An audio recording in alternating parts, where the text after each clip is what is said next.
उनले फेरि प्रमाणित गरेका छन् कि उनी यो जेनेरेसनकै एक उत्कृष्ट स्पाइकर हुन् भनेर र वर्तमान समयमा नेपालको नम्बर 1 स्पाइकर अहिले उनको खेल कौशल र आर्मीको टिममा भूमिका उनको लिडरशिप क्वालिटी सबैले मन जिते उनले धनबहादुर भट्ट ओपन स्पाइकरको भूमिकामा खटेर खेल्ने गर्दछन् स्पेशली नयाँ आइरहेका युवा स्पाइकरहरू तपाईँ बन्न चाहनुहुन्छ भने उनीबाट धेरै कुरा सिक्न सक्नुहुन्छ कसरी ओपन स्पाइकरले टोलीलाई आक्रमणमा अगाडि बढाउन र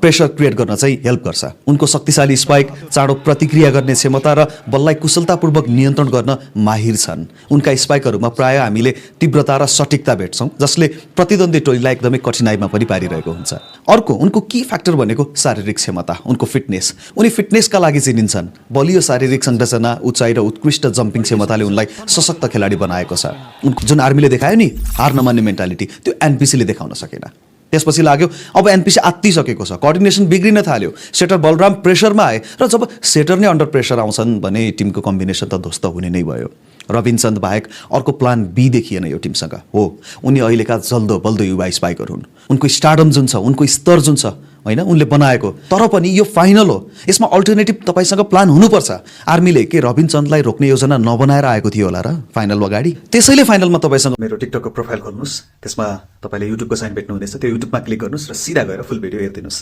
धन्यवाद